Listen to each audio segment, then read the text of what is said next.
introduction and the opportunity to speak to you. Yeah, so at the beginning you mentioned that it was an exciting talk. I think it will be for me because I'm going to try live demoing stuff that I haven't really had a chance to try in advance because it's for a version of the software that we were desperately trying to get released before the talk. And if it works okay on here, then hopefully it'll be released in, this afternoon. So it's going to be the very latest stuff. The trouble with giving QuPath webinar, though, I find, is that I don't want to repeat what's already online, because we try and make lots of our documentation tutorials available, and especially since the pandemic, lots of recordings are available online. Gone are the days whenever you could travel the world giving the same talk. So now I try and not just duplicate what already is there. And there was a GloBias webinar in March, which is now on YouTube. But at the same time, I don't want to assume that you've seen any of these or that you know or care in any way about QuPath. And so I want to give a kind of enough of an introduction if this is not in any way familiar with you, but also give something new for anybody who might have heard me before, so it's not just going to be the same thing every time. So the plan for today is I want to give a brief introduction to QuPath and explain its main concepts. There's going to be a little bit of an overlap with the GloBias one a couple of weeks ago, but it's slightly different and there's a bit more information here. But if you want to get more, you can check out these links and you can find more in the docs on our YouTube channel. Then I'm going to try and give the live demo of the very latest version of the software, and I'm going to try and show some new features that I didn't have time to show last time. And so if you would like to see sort of everything all together, then you can check out the old the presentations on YouTube, whereas here we're going to focus a bit more on some new stuff. And then there may be some time for questions and answers at the end or afterwards. So I would like to make this for people who don't use QuPath at all, so you can get a feeling for what the software can do. So I'm going to demonstrate stuff, and I'm probably going to try and demonstrate it quite quickly. So don't worry about following along with it, but it's really just to try and give you a sense of what the software can do and the feeling for like the whole sort of thinking behind it and the ethos of it and where it might be useful. For people who do use QuPath, hopefully you're going to see some new features and things that you haven't seen before and what's coming in the next version. And for people who develop QuPath, so that's basically me and my group, giving this talk gives us a reason to like really push to get this new version out because it's been hanging over us for a long time. As I'll explain in a moment, it is quite hard to release software. So the current stable release is QuPath 0.5.1. So you can download that, and here's the link. But I don't want to talk about that today because it's been out for over a year, and yeah, it's no fun talking about the old stuff. There are released candidates for 0.6. It has escalated a little bit, and so there's a lot of changes, but I will hopefully still, it won't feel like there's so many changes, perhaps. It's not going to completely change your workflows, but it's going to be, yeah, there's quite a lot happened under the hood and also, yeah, on the surface. I should also explain what I mean whenever I say there's release candidates. That's whenever we are not quite brave enough to say like it's a final release that people should shift to use. But we do optimistically think that it could be the final release. And so that's what we mean with a release candidate. We make it available so people can download and give us feedback on it. And then sometimes it proves that we were too optimistic and actually we've got quite a bit more to do before we make the final release, which is what has happened this time. And so QuPath 0.6 is still coming soon. The first release candidate we rushed out for I2K in Milan in October, but since then it became clear there was a couple of big things that we really wanted to get done before unleashing it on the world, and so we've been busy making some crucial fixes since then. I admit that not everything that we've done since then has necessarily been crucial, but whenever you've got 6 months you end up having new ideas, and it's also a bit scary to finalize a new release. And so there was a few little luxury things that were perhaps added that didn't, strictly speaking, have to be added, but I think I hope people are going to appreciate them. And the reason it's a bit scary to make a release is the QuPath itself. It's had well over 700,000 downloads across all the versions, and for the last version alone, it's I think it's over 185,000 now. And so yeah, there's a very large number of downloads of the software. And so that makes it a little bit scary that whenever we make a release, these people are going to get notified that there's an update, and so we want to make sure that it's as good as possible. But the number of users isn't really the point, because QuPath exists because of users, but the sentence I always have in my head is that our aim is not to maximize the number of users, it's to maximize the usefulness of the software. And so QuPath shouldn't be trying to solve every problem or to replace other software, but it should provide a unique approach that can be quite important. And that uniqueness could be quite important. And so, yeah, we're not trying to, like if you're using Fiji, Python, Cell Profiler, anything like that, then we're not in any way trying to replace that. And if those are the right tools for your job, then please do continue using them. I use other software as well myself, but there are some things that QuPath is unique in, and if your problem fits with those, then it's worth considering. And the good thing is that you can use them together. So the most obvious difference with QuPath is, as Aastha referred to earlier, is it can work with these whole slide images. So that typically means you've got a very large two-dimensional image, and it could be like 60 gigabytes in size, but the same image data is stored at multiple resolutions, and so you need software which doesn't try and read the entire 2D plane in one go, but will just go into the file and pull out the pixels that it needs at any particular time. But QuPath can also support images with lots of color channels, so like highly multiplexed images. And so I think ImageJ is limited to around about 7 or 8 channels relatively comfortably, whereas QuPath can work with considerably more than that. Not an endless number, but it can work with quite a few more. So I think it's about 40 channels in this image that I've shown there. And so the approach that QuPath takes makes some things easy, but some things hard. And so this is what the uniqueness that I refer to. So QuPath is different from other popular image analysis software, and different software has different trade-offs. So the big thing that's different about QuPath is because it's designed for these images, which could easily be 50 or 60 gigabytes in size.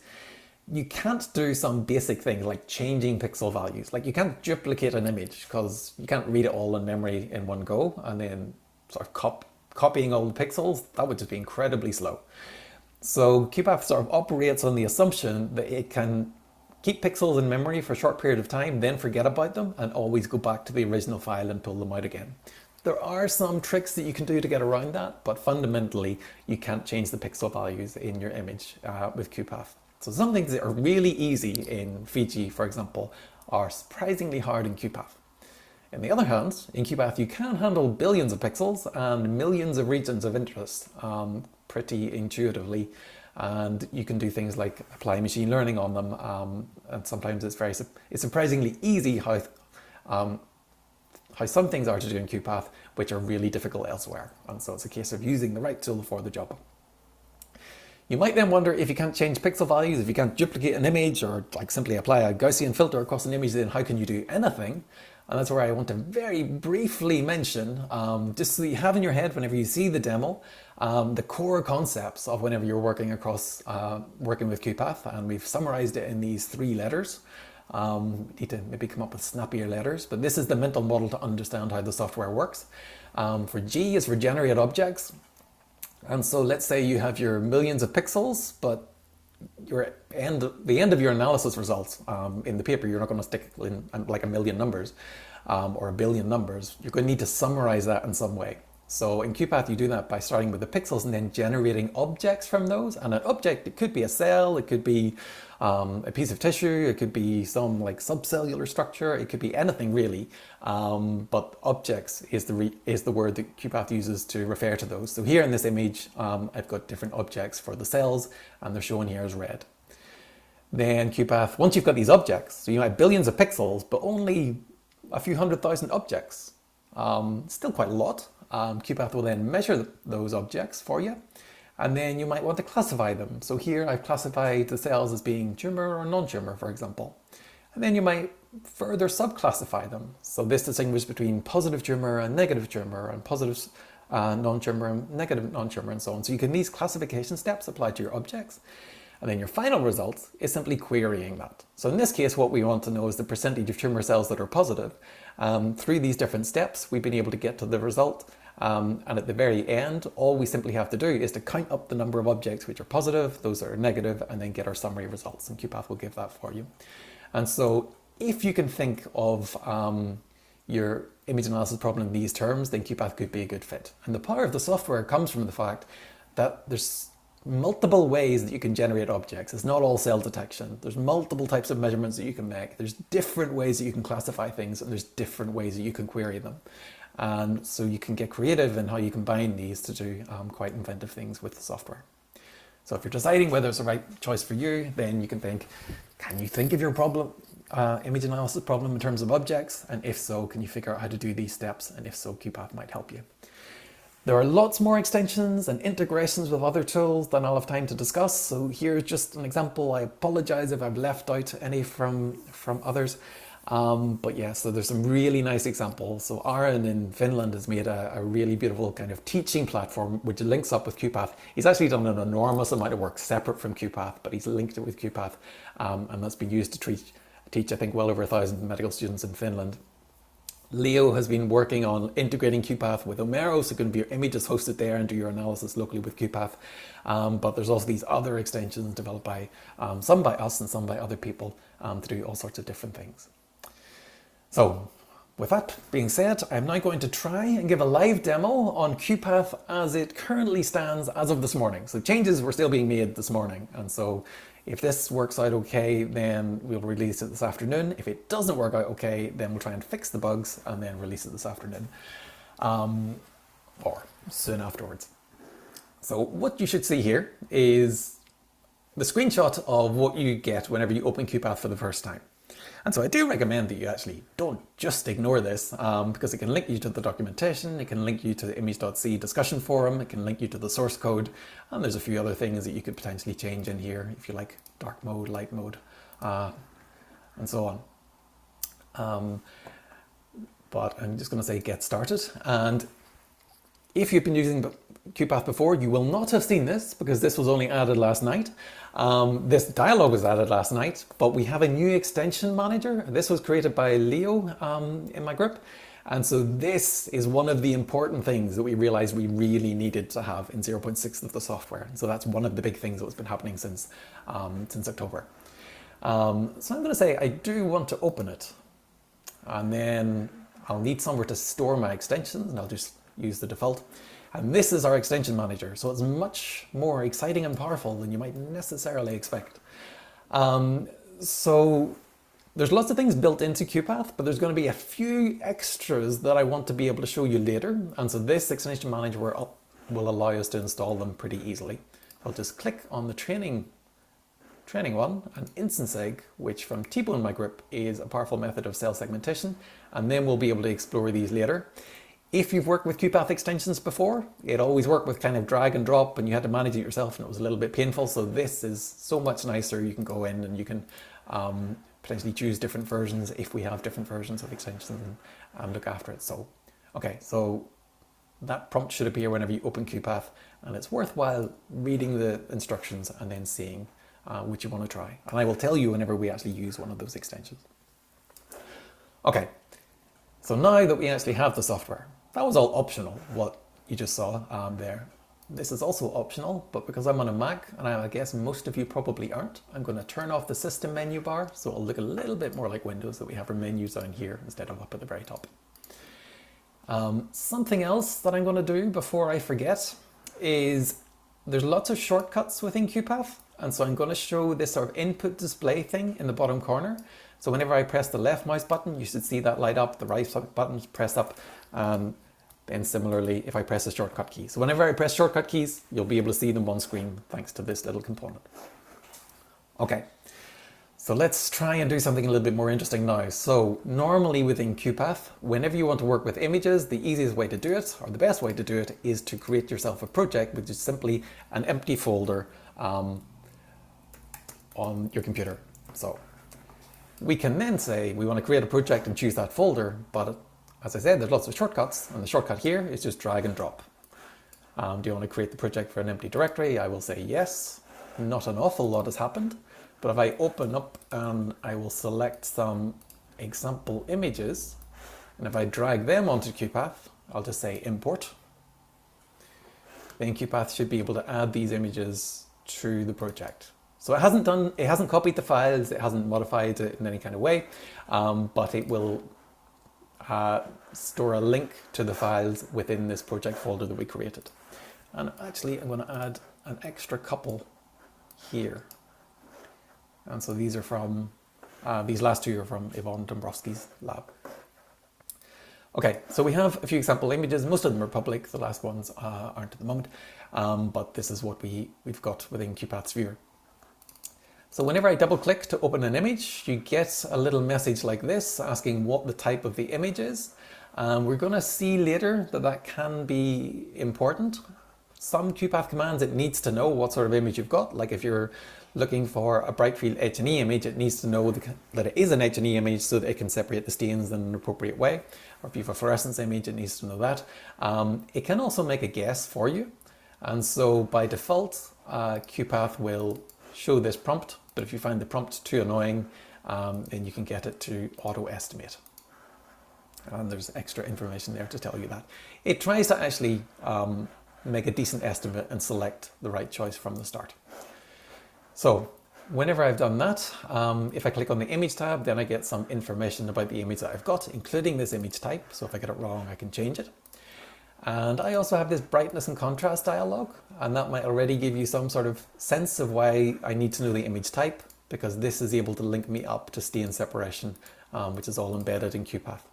And so the image itself is about 4 gigabytes. So this is pretty small by whole slide image standards, but still things like color deconvolution can be applied dynamically in the image as you zoom in and zoom out just on the part that's being read. And so it tries to be very fast on that kind of thing. Okay, so I've shown this before in various places. I need to give you a bit of an introduction to the user interface, and one of the extensions that is installed is actually going to make that a bit easier. So I can say QuPath Tour. So if you install the training extension, QuPath can then teach you itself a little bit about user interface. And you can see that it's actually using it live in the image. If I zoom in, it's going to generate the screenshots based upon what we currently have in the image. So it'll highlight each individual part of the user interface, and it'll explain what each of the buttons and things do. So that's one way in which you can sort of learn about the software. And so if I do things a little bit quickly, be assured that the information should be there if you want to find out more. Slightly concerning, we've got a little error message up here, so I must have done something wrong at some point, and so I've got errors in my log, so I can check that if I need to. Okay, I may have installed something wrong. Okay, that gives us something to do afterwards. But yeah, we can find out these various different options in here. Something else that is quite nice, is relatively new in the software, is this little help thing, which will give us extra help whenever we put our cursor over a button in the toolbar. So QuPath is trying to help you learn the software as you go, and trying to help you predict whenever things might have gone wrong. And so if you work with microscopy images, you may well have strong opinions on whether or not you should apply something like gamma correction to an image. And so if I do adjust the gamma within QuPath Viewer, we get this little symbol up here that's just warning you, you might have done something a little bit questionable. And whenever you click on it, it tells you the gamma isn't 1, so it's trying to give you a warning. So it's trying to point people in the direction of helping them do something sensible and responsible with their images. Okay, so enough about this. I will just very briefly show, for this kind of image, something that we might want to do is, for example, annotate regions. We have our drawing tools up here. We have shortcuts for them as well. But let's suppose that we wanted to annotate the tissue. A rectangle doesn't really approximate it terribly well. What does it a bit better is going to be a polygon tool, so we can click individual points for our polygon, or we can click and drag to annotate in detail. But much more satisfying in QuPath is the brush tool, and so I can annotate my tissue like that. I will fill in the annotations so you can see them a little bit more easily. And so QuPath is a bit inspired by ImageJ in that it tries to make things a little bit similar. Like our default selection color is yellow, so that's how we know that this object that I'm creating is yellow, is selected. But you can change that in the preferences if you really want to. But also then, suppose I'm annotating and I discover that I'm not being very careful. I can turn the brush into an eraser immediately just by holding down the Alt key, and then that will allow me to get to improve the detail. Something else that's useful about QuPath's brush is that it's zoom dependent, and so if I want to annotate and clean up in details, then I can zoom in, otherwise I can zoom out. In this case, it would be a lot nicer if we didn't have to draw very carefully with the brush. And so we have this wand tool up here. And so that will use the intensity information within the image.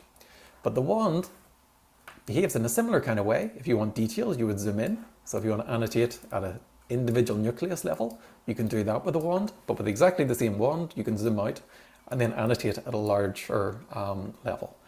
And we can use the Alt key, just like with the brush, in order to be able to subtract regions. And we can switch between them and clean up the regions that we've got. Having done that, we can then create a measurement table. It will contain little thumbnail images if we want of the measurements we've got. And so we can export that if need be. And so if you're familiar with VG, for example, some of this should be kind of familiar, but presented in a different way and with some nice little extra tricks. But I'm going to assume that because ImageJ and Fiji are so widely popular that probably quite a lot of you do know ImageJ and Fiji, in which case it might be quite nice to know that you're able to take these regions and send them to ImageJ if you really want to. So I can choose the resolution at which I want to send anything to ImageJ, and it can convert the QuPath objects into ImageJ regions of interest and then work with those further in ImageJ if that's something that you want to do. What you could also do potentially, if you really wanted, is that you could then start to detect regions within ImageJ and then send them back to QuPath, but we're not going to get into that right now in the interest of time. What I will also show you is, if you are already experienced in ImageJ, because I think that probably quite a lot of you are going to be, there are options to run ImageJ macros within QuPath. And so here's a little simple one, which would be able to try and apply an ImageJ automatic threshold. And if I change the threshold methods, then we should get a different result. And so you can link up ImageJ and QuPath in this way directly if you want to. Okay. So, wonder what I should show you next. I will get that out of the way so that I can see my notes for the things that I was potentially going to show you. Right. I will switch then to, this is another demo that you might have seen before, so I'm going to work through it really quickly. But this is from the example that I showed you in the presentation of that you generate objects and so on. We were looking at the percentage of positive tumor cells.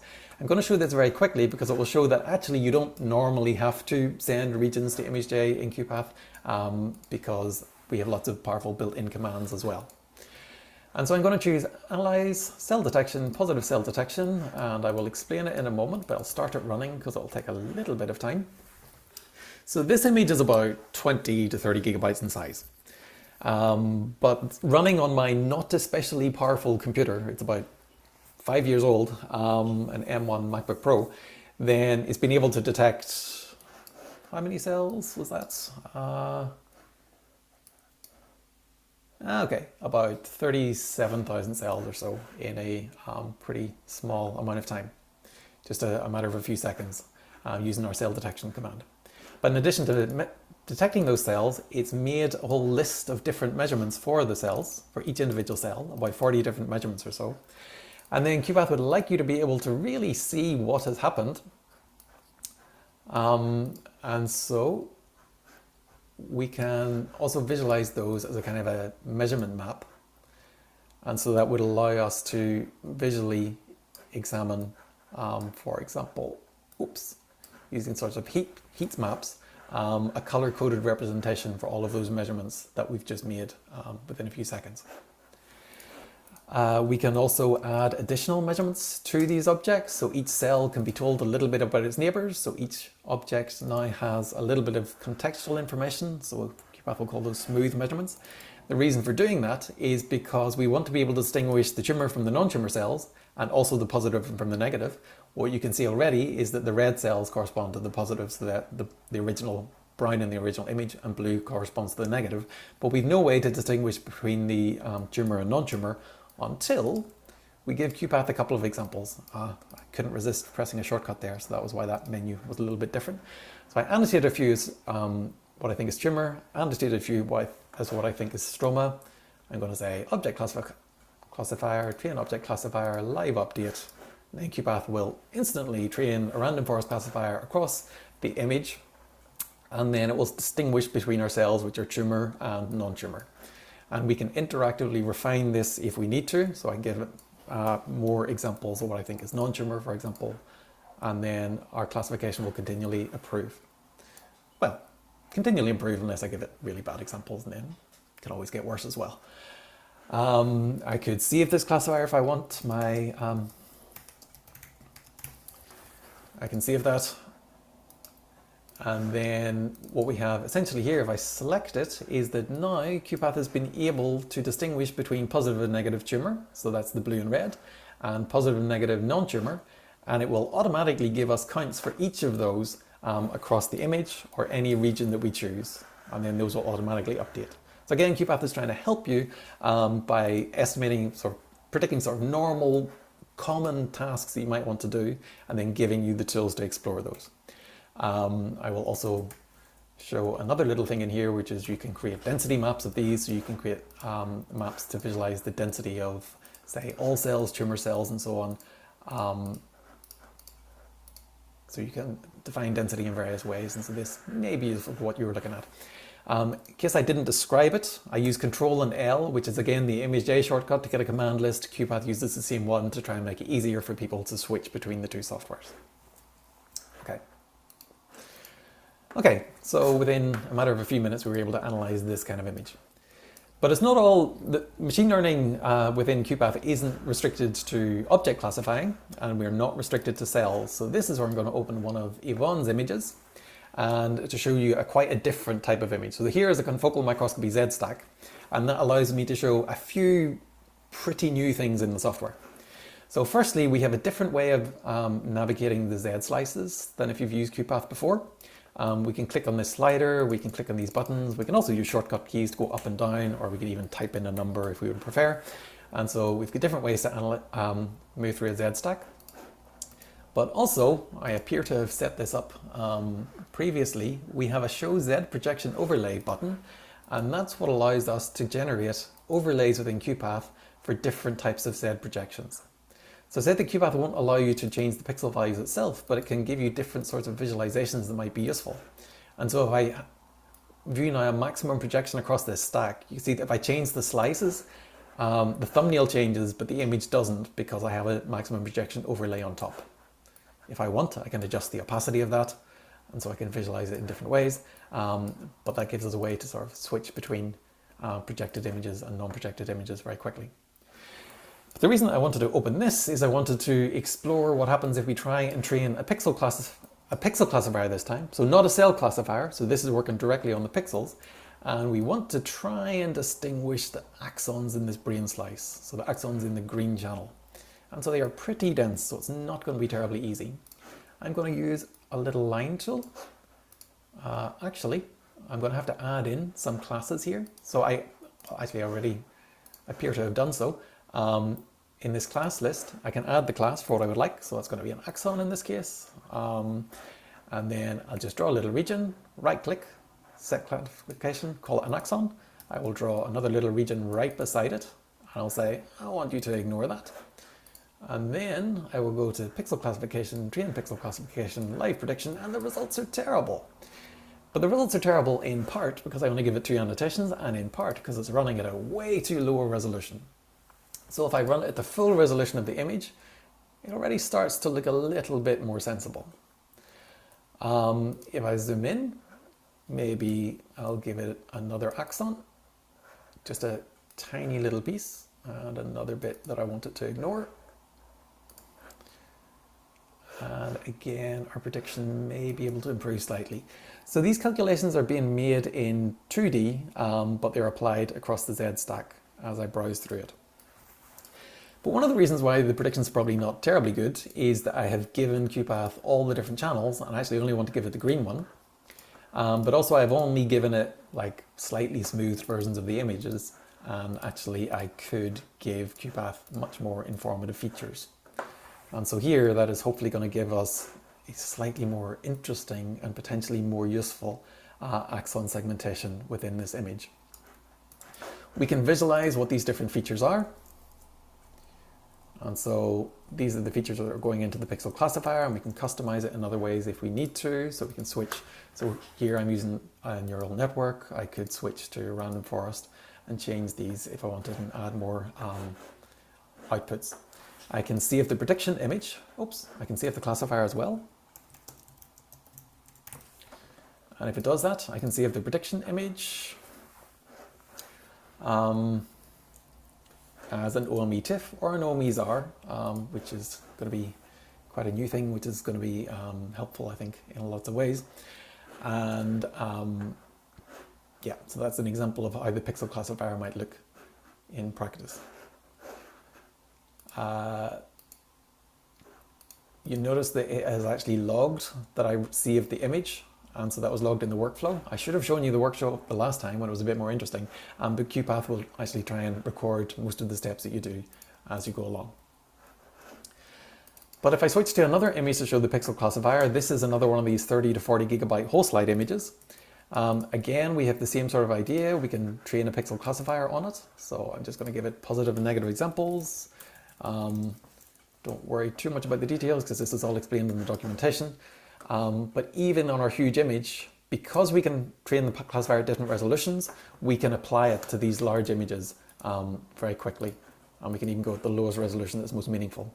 In this case, we want to distinguish the brown staining from the negative staining in the tissue, but we want to ignore everything outside the tissue. So I'm going to have to give it another class and say that I want it to ignore that. And so QuPath will then train us a new machine learning classifier applied to this really pretty big image. But again, because QuPath is trying to help you predict the kind of things that you might want to get, then it will immediately be able to give you the percentage of the tissue which is positive within this region, excluding everything outside the tissue. So if I go into the background where there is nothing there, then you shouldn't get any measurements here. So you need to actually be overlapping the tissue in order to be able to get something meaningful. But you also need to be able to make sure that your prediction is complete. So I'm maybe not giving it enough time at this point. So yeah, so this is QuPath's pixel classifier within this example. Whenever you have this kind of pixel classification results, what we should be able to do is to create regions for that. And so that is essentially generated new annotations for us that we could edit if we wanted, or do things like detect cells within it. Which brings us on to then cell detection within QuPath again. In this case, you can see the individual cell nuclei, but they are not the easiest things to work with. If I select a region then, I can run QuPath cell detection, it's built-in cell detection, and it does a not catastrophic, but also not terribly good job. And so it tries to estimate the nuclei and then expand them out. Sometimes the contours are fairly horrible, but it does a relatively decent kind of job at the cell detection in here. But one of the extensions that I installed earlier is the instance egg method from Thibaut, the PhD student in my group. And if I say that I want to run instance egg instead, I'm going to allow it to download new models, and I'm going to have to give it a directory where it's going to store these models. But whenever I do that, and if I press run, then hopefully we're going to get a different kind of cell segmentation result. And so this version of instance egg was trained mostly on H&E images, so it's never seen an image that looks really like this. But hopefully you can agree it's done a fairly decent job, considering the fact that it hasn't really been trained on images like this at all, to be able to pull out the nuclei in this pretty challenging staining. But one of the nice things about QuPath is that not only have you got different methods of doing things, you can often customize them in new and slightly different ways. And so previously we saw that we could color deconvolve our images if we knew the image type. And so we can do that as well here. So it tries to digitally separate out the blue and the brown stains. And so whenever you do that, you can actually make them look kind of pseudo-fluorescence-like if you really wanted to. And so based upon that, we can have a go at running the fluorescence model of the instance egg cell detection using these color deconvolved stains.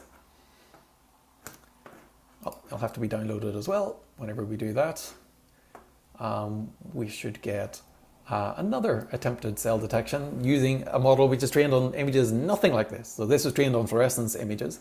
And I hope you agree that, again, while it may have a bit of room for optimization, to not have been trained on anything like this, it's doing a pretty decent job. But one of the nice things about the fluorescence model is that it actually is trained to try and be able to distinguish cell boundaries and cell membranes as well as nuclei.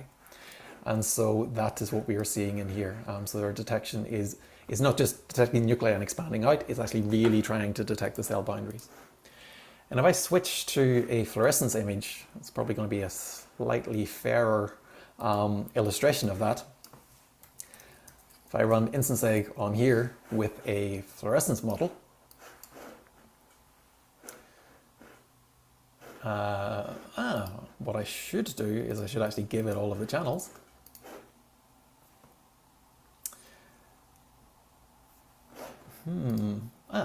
There we go. And so these are the results then applying instance egg here with a fluorescence model applied to a fluorescence image. And so one of the unique features about this instance egg method that Thibaut has developed is that he is able to then take any arbitrary number of channels in any arbitrary order. And so what you saw is that when I only gave it a few channels, it was only able to detect the cells visible in those channels. But the more markers that you've got, you're able to potentially improve the cell segmentation. And it is then detecting not only the nuclei, but also the cell boundaries, and it is informed by the information that integrates across all the different channels. Because it's embedded within QuPath, then you can automatically get your measurements for each cell automatically calculated for you. And then you can then potentially then work these into bigger workflows, applying the machine learning tools. Something else relatively new in QuPath is that whenever we open up these little measurement tables for the cells, we get a little thumbnail images, but also we can now show some scatter plots, and so we would be able to then visualize the relationships between different measurements, for example here. So not necessarily the best ones I've chosen, and this is interactively linked.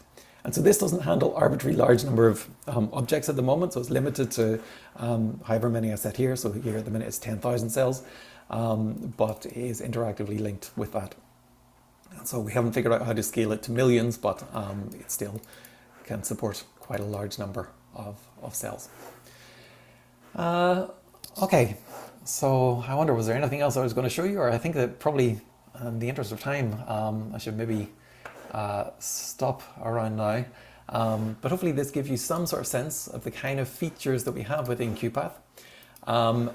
Also, we have these workflow things which will log our steps so that we can then run analysis across different images in a project. It's not going to be meaningful here because all the images are totally different, but we are able to then do batch processing with this kind of thing. We can also then write custom scripts which do entirely different things, or we can install more extensions from more people to add even more kinds of features. But these is the general overview of the software, the kind of concepts that it provides. And yeah, you can see with this little visualization that there's more in there that I don't have time to talk about at this point. But hopefully, yeah, it gives you an idea of it. And really, just apart from that, I want to thank the people in my group and also Yvonne, who has supplied the image that I showed for the axons. And so, yeah, I want to thank you for listening. I also want to thank all of the people who were involved in the other open source projects which help make QuPath happen. So like we don't write image readers and things like that. We rely upon bioformats and OpenSlide, and we rely upon lots of other tools like OpenCV and also like ImageJ, and so that we can link up with those. And so open source software is rarely an island. It really depends upon other open source projects that we can bring together to create that. So I want to thank them as well. Thank you for listening. And yeah, I don't know if we have time for questions or... Yes, thank you so much, Peter. And thank you for the